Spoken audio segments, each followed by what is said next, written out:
Cyfyrddin, ceisio creu i cyfle cynta o'r noson. Gyda bellter, Conor Roberts yn neud yn siŵr rhywun get gornel. Dyna'r penderfyniad gan y dyfarnwr. Hwna ddre'r gyda Conor Roberts trwy'r sgweld hwnna i per postyn. Ac Aberystwyth sy'n pwyso, mae'n gyfle lawr, oedd hi gyfle clir.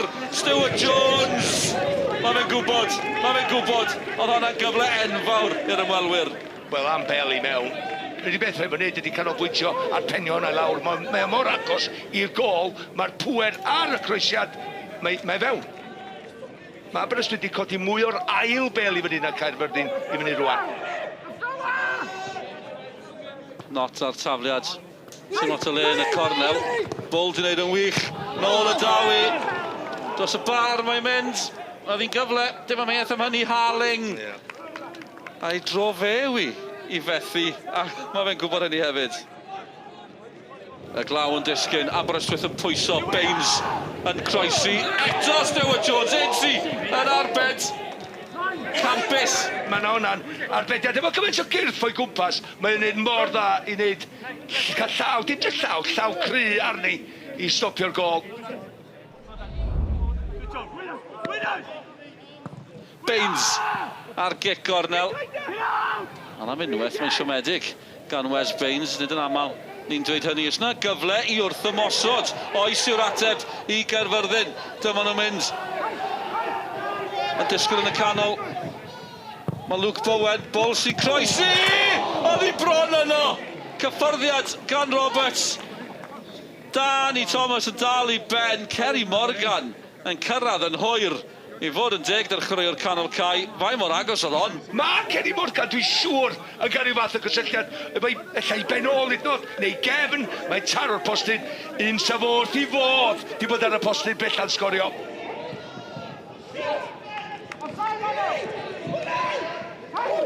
Bowen i Gaerfyrddin. A mae gol yn taro'r bar. Bowen mor agos, 99 o goliau yn uwch Cyngor Cymru iddo fe. Ni'n mynd i ailadrodd hyn nes bod e'n cyrraedd y cant. Fe jyst pen drosti, cadw i lawr. Ia, ond dim cadw lawr ddigon o ryw fodfed na ddwy i ni gyrraedd y rhwyd. Matthew Jones, y glaw yn disgyn, Aberystwyth yn pwyso. A pawb angen y pwyntiau. Mae Carol wedi cipio'r meddiant.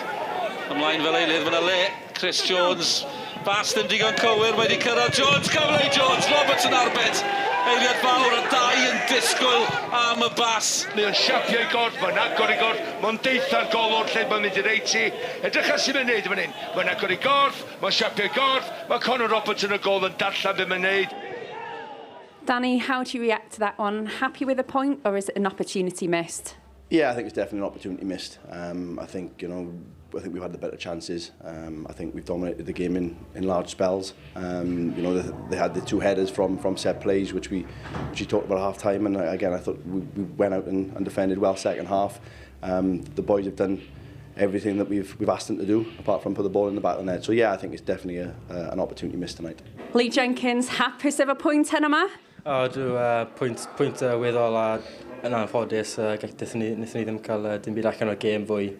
Bydde fod neis i cael y 3 point, ond dim tro ma yn anffodus. Wyt ti'n gallu rhoi dy fus ar beth sydd ddim cweit yn gweithio yn Aberystwyth ar hyn o bryd? Wel, da ni wedi dod â lot o hogiau mewn, ac ar y funud, fe sy'n ni'n dweud ydy, di'r combinations ddim yn gweithio. Ond blaw, fel da ni'n gweld, da ni'n gweithio'n galad i trio nid i ddigwydd. Sy'n ni'n dweud mewn un ffordd ydy, da ni'n edrych, da ni'n wedi peli yn y bocs, blaw o'n ffordus, da ni'n just ddim yn gallu sgorio ar y funud.